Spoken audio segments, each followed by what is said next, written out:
harapannya kami semua sih dengan adanya Permendikbud ini kesejahteraannya makin bagus. Tanpa artinya dengan kemudahan-kemudahan itu tentunya tanpa mengurangi kualitas gitu ya. Karena kalau dari data itu Mbak masih ada 59.000 lebih ya dosen yang tidak mempunyai jabatan fungsional.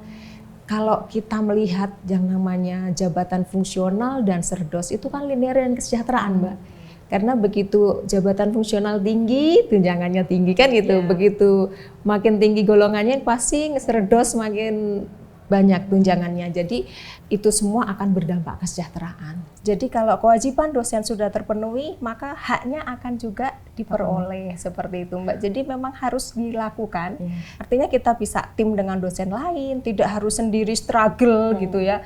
Kemudian kelelahan, tapi kita bisa tim, menulis bersama, riset bersama, pengabdian bersama, bahkan kolaborasi dengan berbagai perguruan tinggi nasional terutama internasional itu sangat didorong oleh pemerintah gitu. Ternyata kuncinya adalah kita selalu mendokumentasikan apa yang kita kerjakan. Jadi tulis yang kita kerjakan, kerjakan yang kita tulis. Itu aja rumus administratif begitu. Beban administratif yang kadang dirasakan oleh dosen itu hanya bagaimana kita mensikapinya.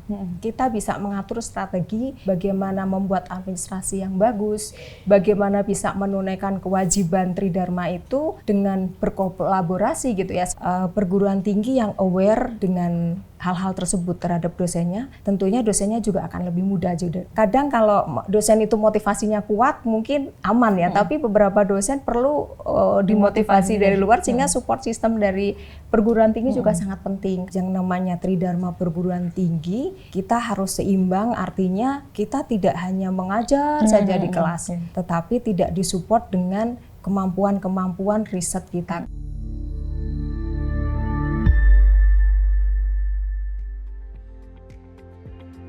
Halo Sobat Dosen, perkenalkan saya Elita Putri Pradipta. Kali ini kita lagi di salah satu kampus ternama di Yogyakarta, yaitu Universitas Bina Sarana Informatika Yogyakarta. Nah, kali ini kita akan masuk ke tema pertama dari titik temu, yaitu tentang bagaimana sih beban kerja dari dosen kampus swasta, maupun kita akan sharing-sharing lebih lanjut kira-kira pengalaman dari dosen swasta itu seperti apa. Kemudian apakah mereka memiliki privilege sendiri ataukah perbedaan-perbedaan lain antara dosen swasta maupun dosen di kampus negeri. Nah, langsung aja kita masuk ke Universitas Bina Sarana Informatika Yogyakarta. Yuk.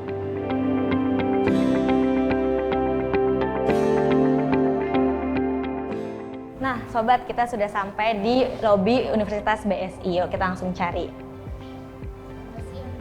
Ya. Halo Bu Ani. Apa kabar? Baik, Ibu apa kabar? Baik. Oke Bu, kita dari titik temu nih Bu, jadi kita mau diskusi nanti sama Ibu, kita mau tanya-tanya, mau sharing, mau tahu nih pengalaman Ibu bekerja di kampus swasta itu seperti apa. Oh, siap. Ya, Oke. Yuk kita ngobrol sambil jalan yuk, Mbak Ev.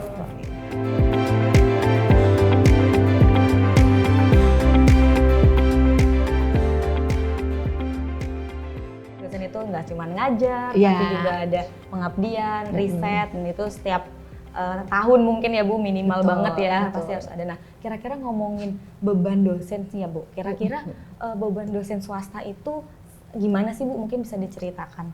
Oke, kalau kita ngomong beban kok kayaknya berat banget gitu ya Mbak. Sebenarnya kalau saya dengan beban kinerja dosen itu justru itu bisa menjadi indikator kita ini untuk mengukur kemampuan kita ini sejauh mana gitu ya. Jadi memang beban kinerja dosen itu memang sangat penting untuk bisa mengukur kinerja kita sejauh mana gitu ya. Dan memang beban kinerja dosen kaitannya dengan administrasi itu pasti. Dan beban kinerja dosen tentunya mencakup 3 pilar itu ya di Tridharma ya. Pendidikan, pendidikan dan pengajaran, penelitian dan pengabdian gitu ya. Nah, makanya tadi saya sampaikan ini juga menjadi wadah untuk penelitian dan pengabdian, karena dosen itu sekarang justru kami dorong mereka harus kuat di riset dan pengabdian. Karena dengan riset yang kuat, pengabdian yang kuat, itu nanti akan mereka bawa ke kelas. Jadi semua pembelajaran di kelas itu bisa mendapatkan referensi dari penelitian dosen dan pengabdian, sehingga pembelajaran di kelas itu akan berkembang, akan bagus, sehingga dosen-dosen itu mengajar benar-benar dari novelty yang mereka peroleh dari riset dan juga dari pengabdian. Gitu. Berarti cakrawalanya mahasiswa jadi lebih Betul. luas, jadi nambah gitu. Betul, ya Bu. dan beban itu tidak terasa berat sebenarnya kalau dosen itu mengimplementasikan yang namanya konsep atau prinsip administratif, yaitu kerjakan yang ditulis dan tulis yang dikerjakan. Jadi administrasi itu soal habit, kebiasaan aja. Kalau itu sudah dilakukan tentunya itu menjadi sebuah rekam jejak atau portofolio gitu Mbak. Portofolio dari Tridharma tadi, pendidikan dan pengajaran, penelitian dan pengabdian, yang itu nanti akan menjadi portofolio dosen yang suka disebut beban kinerja dosen. Padahal itu menjadi rekam jejak prestasi dosen gitu ya. Jadi jangan beban nih, tapi rekam jejak prestasi dosen gitu. Jadi istilahnya rekam jejak ya Bu, biar Iya. lebih positif jalaninnya. Betul, juga ya, Bu. portofolio prestasi dosen yang itu nanti akan menjadi kumpulan prestasi-prestasi dosen yang tentunya itu akan digunakan untuk kenaikan JFA, ASN Ali, lektor kepala sampai guru besar. Oke, nah kalau menurut Bu Ani sendiri nih, kira-kira tugas tadi nih antara kampus swasta dengan kampus negeri itu berbeda nggak sih Bu? Atau mungkin apa memang sama aja atau ada perbedaan sendiri? Kalau secara kinerja dosen sama ya, artinya yang namanya kita dosen sebagai pendidik itu pilarnya yaitu tadi 3 pilar di Tridharma ya. Saya rasa sama, artinya kita harus memenuhi kewajiban utama kita sebagai pendidik nih, dosen kan sebagai pendidik, yaitu di pengajaran, di penelitian, dan di pengabdian. Sama sih Mbak kurang lebih ya. Jadi tidak ada perbedaan ya Bu? Jadi Iya, sama aja betul, ya, betul. Secara jenjang karir juga dari ASN ahli, lektor kepala, guru besar sama. Hanya mungkin memang ada perbedaan secara sistem ya, tetapi secara kinerja saya rasa itu sama. Oke, mungkin kalau terkait kayak insentif ya Bu, misalkan kalau kita kan biasanya dosen itu setahu saya kalau riset, kalau misalkan mau pengabdian itu bisa ada dana juga kan, hibah entah dari kampus ataupun dari menteri atau kementerian gitu. Nah kira-kira kalau di kampus swasta itu seperti apa sih Bu? Apa sama dengan kampus negeri atau ada perbedaan? Iya, kalau secara insentif sebenarnya di kampus itu hampir semuanya sama. Jadi kita menyebutnya sebagai dana penelitian ya. Dana penelitian itu ada internal, ada eksternal. Kita bisa mengakses dana eksternal dari Dikti dan juga dari perguruan tinggi itu menyediakan dana penelitian dari secara internal. Di kami Mbak ada kompetisi dosen internal untuk mendapatkan hibah dari dana penelitian yayasan. Tapi kita juga sebagai dosen bisa mengakses Mbak dana penelitian dari Dikti. Kebetulan 2 tahun berturut-turut nih saya dapat hibah matching fund dari Dikti 2 tahun berturut-turut. Jadi kalau kita ini kreatif gitu ya, untuk dana penelitian itu pemerintah juga memprovide sangat besar. Terbuka Tapi luas gitu ya, iya, besar, lumayan besar. Hanya memang kita harus kompetisi. Itu lagi, memang kita harus kompetisi untuk bisa mendapatkan dana hibah itu.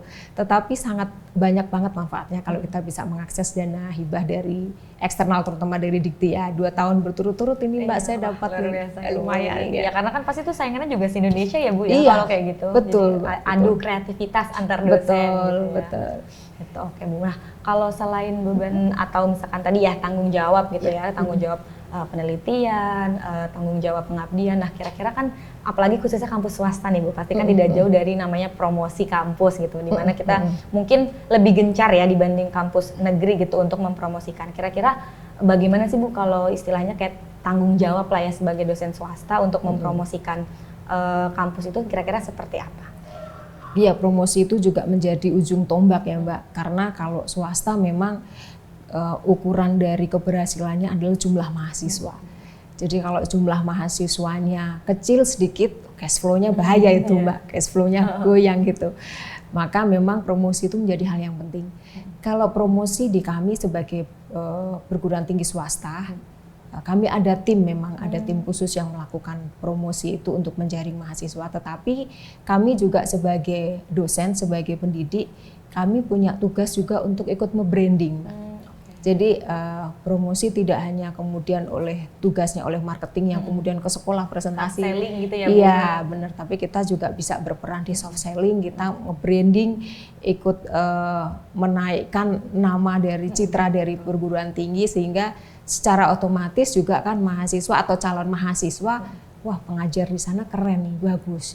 Otomatis mereka tertarik. Dosen yang mendapat hibah, dosen yang berprestasi itu juga salah satu soft selling untuk menaikkan citra, membantu promosi. Itu kurang lebih. Ya, jadi kayak dengan baik lagi ya Bu ya, tadi kalau misalkan dosennya itu punya portofolio yang bagus, secara tidak langsung itu juga membranding dari kampus tersebut gitu ya, untuk promosi secara tidak langsung gitu ya Bu. Betul, persaingan perguruan tinggi kan luar biasa Mbak. Perguruan tinggi di Indonesia kurang lebih 4.000 lebih ada perguruan tinggi kan. Ini di Pangkalan Data Dikti ya. Untuk jumlah prodinya ada 34.000. Jadi persaingannya kan luar biasa. Sehingga kalau kita tidak promosi dengan strategis ya bisa kalah bersaing. Nah, kalau terkait BKD nih Bu, kan yang diregulasi. Nah, kira-kira itu seperti apa sih mungkin pendapat dari Bu Ani sendiri tentang hal tersebut? Oke, kalau terkait dengan regulasi ini ada Permendikbud ya, kebijakan yang terbaru ini lagi jadi isu strategis ini. Permendikbud nomor 44 tahun 2024 tentang profesi, karir, dan penghasilan dosen. Ini sih kebijakan ini kalau saya pelajari dan saya baca bagus gitu, artinya memang keberpihakan kepada dosen itu sangat tinggi. Jadi dengan adanya Permendikbud itu ada beberapa hal yang akan tersolusikan gitu, seperti permasalahan dosen terkait dengan hak dan kewajiban, kemudian terkait dengan pengurusan JFA yang dulu sulit gitu ya, jabatan profesional akademis yang sulit dan panjang apalagi menjadi guru besar. Kalau menurut Permendikbud itu akan lebih mudah gitu secara sistem, harapannya demikian. Kemudian juga untuk pengurusan serdos, kemudian terkait dengan pelaporan-pelaporan di sistem yang tersinkronis dengan Permendikbud itu sih saya rasa akan bagus ke depannya. Jadi karir dosen akan lebih, ke depannya akan lebih dimudahkan gitu harapannya. Berarti menurut Ibu regulasi ini memudahkan ya harapannya atau bagaimana? Iya, harapannya kami semua sih dengan adanya Permendikbud ini kesejahteraannya makin bagus. Tanpa, artinya dengan kemudahan-kemudahan itu tentunya tanpa mengurangi kualitas gitu ya. Tapi kalau kita mempelajari dari Permendikbud itu, ya ada harapan-harapan bagus lah ke depan. Iya betul. Ya semoga ada banyak hal-hal positif ya Bu akhirnya. Iya betul, karena untuk pengurusan asisten ahli dan lektor kepala menjadi lebih mudah. Tidak seperti dulu yang harus dengan birokrasi yang panjang. Begitu juga untuk pemindahan dosen dan seterusnya menjadi lebih mudah. Karena kalau dari data itu Mbak, masih ada 59.000 lebih ya dosen yang tidak mempunyai jabatan fungsional. Kalau kita melihat yang namanya jabatan fungsional dan serdos itu kan linear dan kesejahteraan Mbak.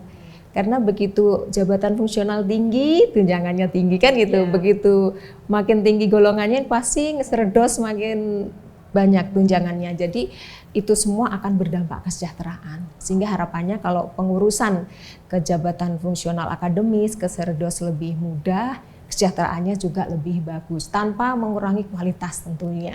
Oke, seru banget ya Bu diskusi kita tentang regulasi ini, tentang gimana sih mungkin bukan beban ya, lebih ke tanggung jawab gitu ya Bu, yang untuk portofolio juga. Nah mungkin biar lebih asik saya mau diajak keliling-keliling lagi nih Bu ke tempat lain. Boleh. Ayo kita ke tempat lain.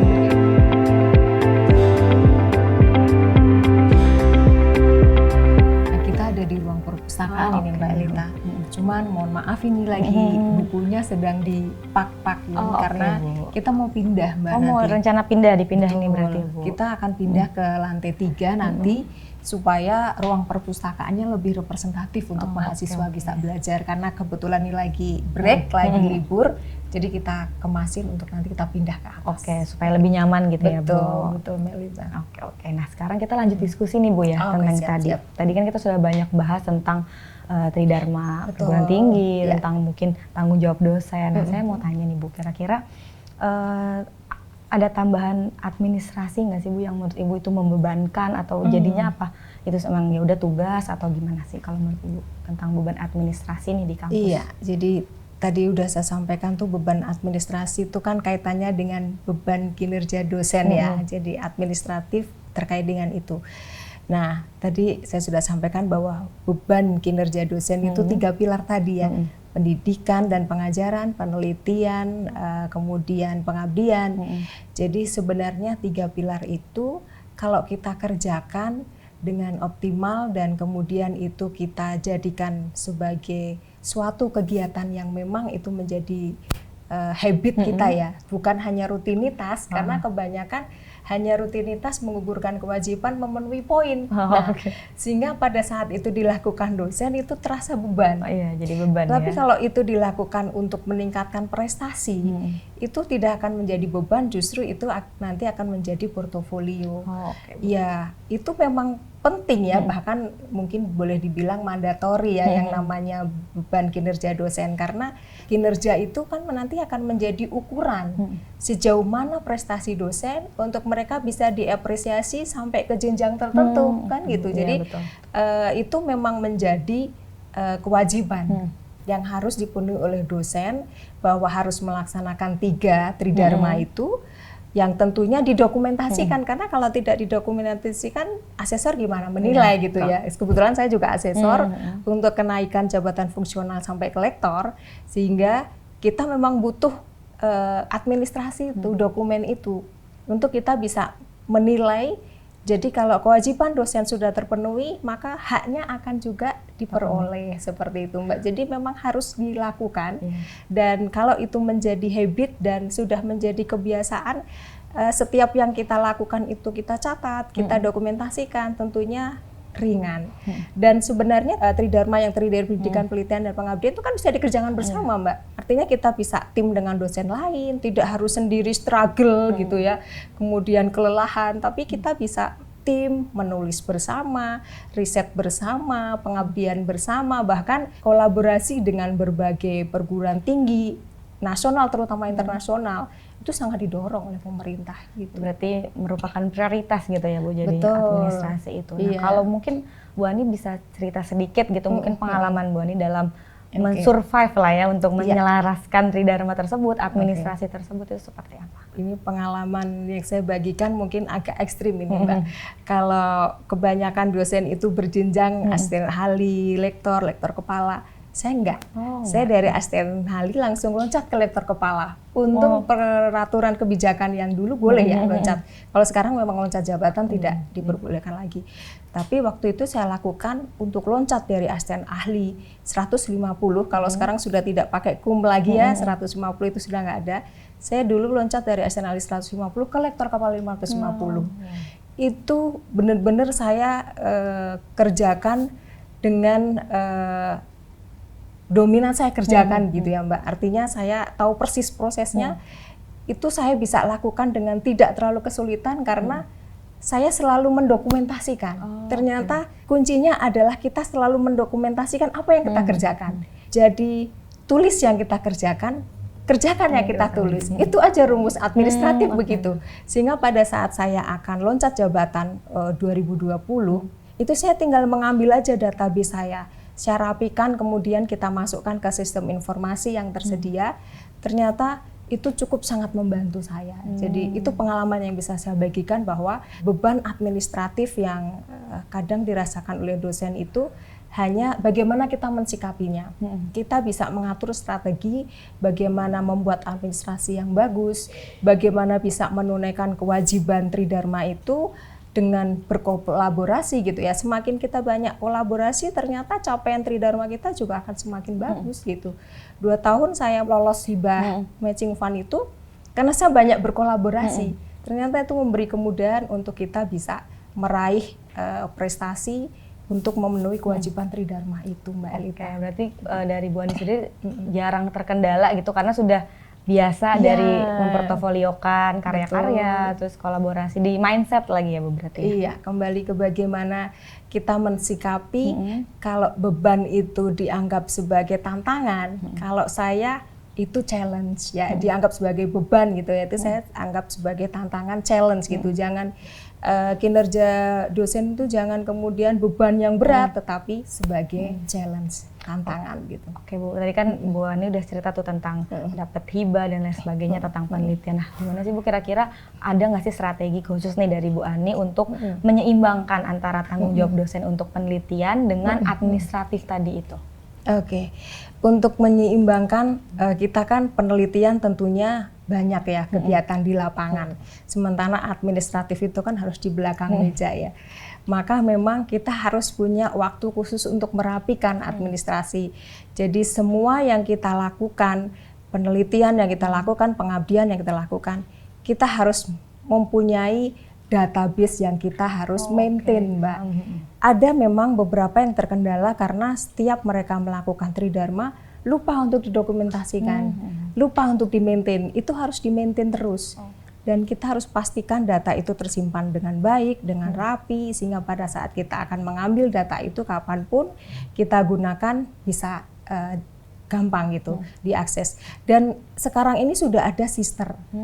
Itu sistem informasi yang mana kita bisa menyimpan data-data tridharma kita yang tentunya itu bisa kita akses kapan saja dan saya yakin ke depan sister ini akan makin bagus gitu ya.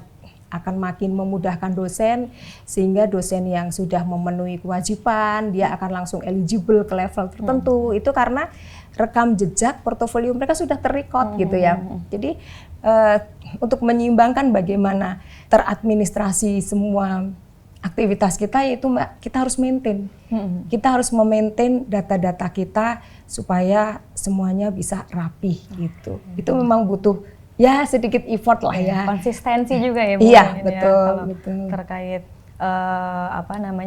mengorganize data itu ya. Karena sebenarnya kalau menurut Bu Ani sendiri berarti dengan mengorganize dari awal itu jadi menjadikan lebih mudah gitu ya Bu. Betul. Dan mungkin juga satu hal lagi Mbak, kita butuh support system. Jadi memang perguruan tinggi itu harus membantu mensupport dosen-dosennya terkait dengan administratif, terkait dengan BKD gitu ya.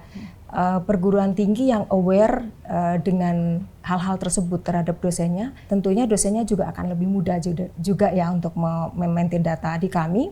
Kami setiap dosen memang sangat dipantau. Kami ada tim pengembangan dosen yang memantau kami semua, progresnya sudah sampai di mana. Jadi support system juga penting ya.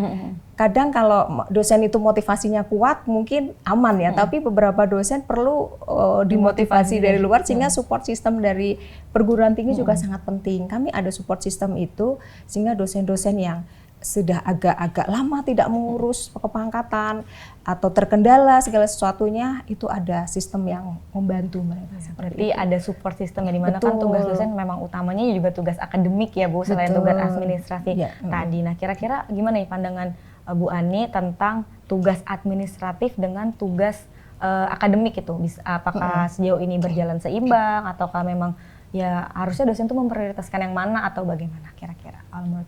Keduanya harus sejalan ya, seiring sejalan. Karena keduanya itu kan sebenarnya yang satu merupakan actionnya ya, yang satu kemudian administratif itu menjadi rekam jejaknya. Jadi keduanya harus seiring sejalan supaya kita dosen itu bisa terukur gitu kinerjanya ya. Yang namanya tridharma perguruan tinggi kita harus seimbang, artinya kita tidak hanya mengajar saja di kelas, tetapi tidak disupport dengan kemampuan-kemampuan riset kita. Karena saya dapat pengalaman sendiri nih Mbak, pengalaman pada saat saya di kelas, itu ternyata pada saat saya menyampaikan materi di kelas, itu menjadi hidup kelasnya karena saya banyak memberi materi pengalaman di lapangan. Jadi keseimbangan tridharma itu ternyata sangat penting. Jadi pada saat kita riset mendapatkan banyak pengetahuan, banyak ilmu, itu kita pakai untuk di kelas. Begitu juga pada saat pengabdian masyarakat, ketemu dengan mitra dan seterusnya, case-case di lapangan, itu kita pakai juga untuk mengajar. Jadi dosen kalau hanya di kelas aja, tidak keluar, mati gaya nanti Mbak di kelas. Dia nggak punya banyak input gitu ya pada saat mengajar, cepet boring gitu. Sehingga keseimbangan ketiganya juga penting. Kemudian semua yang kita lakukan itu didokumentasikan sehingga dan data itu di-maintain sehingga nanti mudah untuk dinilai, diukur. Ini nanti masuk ke level mana jabatan fungsionalnya dari prestasi tersebut gitu. Wah, diskusi kita makin menarik ya Bu, ini lebih jauh lagi saya banyak tahu nih dari Ibu pengalaman-pengalamannya. Saya boleh nggak sih Bu diajak jalan-jalan lagi, saya masih penasaran nih di BSI ada apa aja sih. Oke, ayo berarti kita ke ruangan berikutnya ya.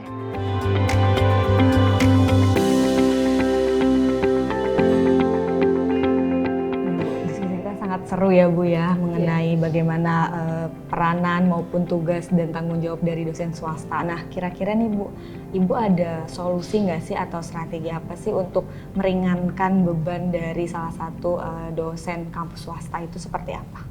Oke, untuk meringankan terutama administratif ya, betul. Yang masih selalu menjadi isu yang menarik. Jadi solusinya sangat banyak Mbak sebenarnya. Yang pertama tadi saya sudah sampaikan, memang dalam sebuah institusi itu perguruan tinggi harus ada support system. Karena support system itu akan sangat membantu dosen, terutama dalam melaksanakan tridharma, dalam administratif, database dan seterusnya. Kemudian juga dari dosen sendiri, dosen harus memahami betul Mbak tugasnya, tugas dan kewajiban. Karena ada beberapa dosen yang memang belum memahami seperti apa sih tugas dan kewajibannya, sehingga harus memahami betul sehingga pada saat melaksanakan tugasnya itu sudah lebih ringan, lebih mudah gitu ya. Oh, saya harus melakukan ini, diadministrasikan karena administrasi nanti kedepannya untuk apa. Jadi harus memahami itu, betul-betul harus memahami. Kemudian juga sebagai seorang dosen kita harus banyak berkolaborasi Mbak. Jadi kadang kita merasa beban karena kita kurang berkolaborasi, kemudian sharingnya kurang gitu ya. Kita bisa sharing dengan banyak teman-teman kita sama dosen sehingga kita akan dimudahkan. Dan juga dengan adanya regulasi yang terbaru, harapannya itu juga akan menjadikan dosen lebih mudah, terutama dalam pengurusan kepangkatan, dosen lebih bermartabat dan seterusnya. Jadi beberapa poin itu saya rasa bisa meringankan beban, dan dosen memang harus banyak berkolaborasi. Dengan berkolaborasi bebannya juga akan lebih ringan gitu ya. Gitu. Berarti ada faktor eksternal dan juga internal. Betul, ya Bu, dari diri dosen sendiri. Juga harus mau kolaborasi, mau terus berusaha dan mengingat betul apa sih sebenarnya tupoksi beliau ini sebagai dosen gitu, dan juga tadi support system ya Bu ya. Iya. Nah, di era perkembangan teknologi saat ini ya Bu, dimana kan ada AI, ada banyak sekali, dimana tadi Bu juga sempat mention terkait ada yang namanya database gitu ya Bu. Nah, kira-kira perkembangan teknologi saat ini tuh bisa membantu meringankan beban tersebut nggak sih Bu? Iya, tentunya sangat membantu, dan di setiap LLDikti juga sudah disupport oleh sistem informasi masing-masing. Di wilayah 6 ada support system yang database yang mereka bangun. Demikian juga di LLDikti 3 kami ada Elkita dan seterusnya. Salah satunya juga yang secara nasional digunakan oleh dosen sister itu kan juga merupakan pemanfaatan teknologi.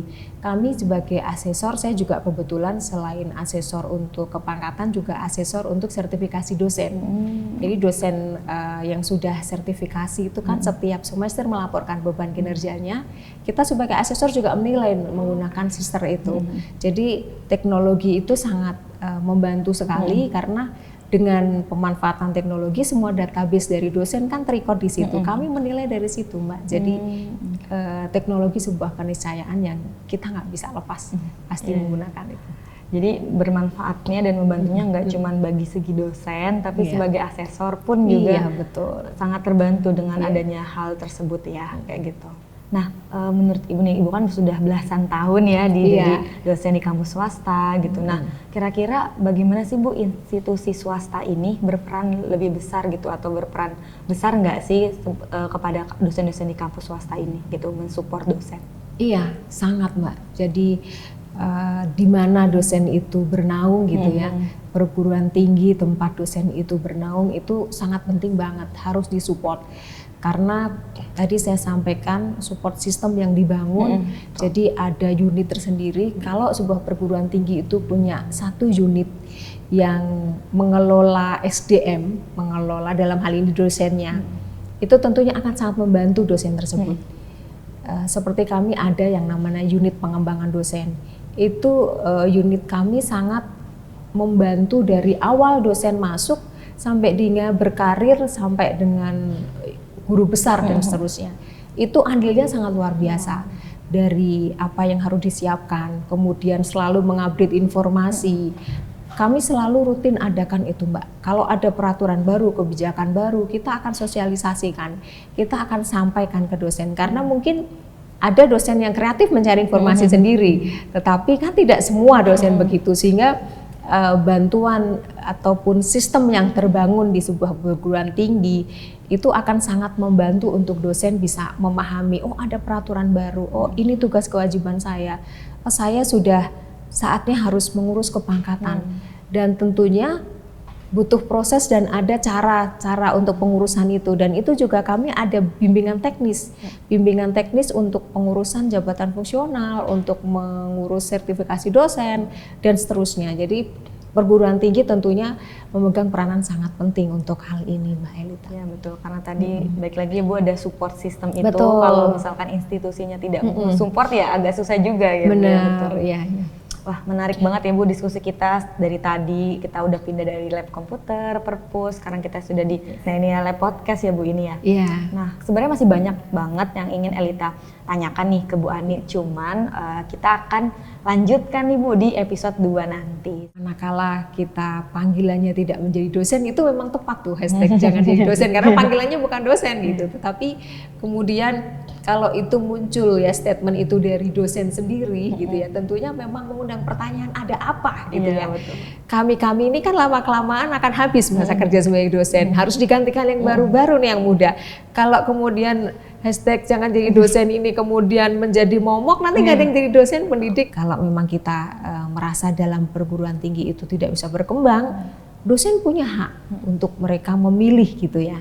Begitu, dan pemerintah pun mensupport untuk membangun akademis yang bagus, membangun tata kelola yang sehat, good governance ya untuk setiap perguruan tinggi. Tentunya dampaknya luar biasa, Mbak. Jadi kalau kesejahteraan dosen ini tidak terjamin, tentunya akan menurunkan motivasi mereka.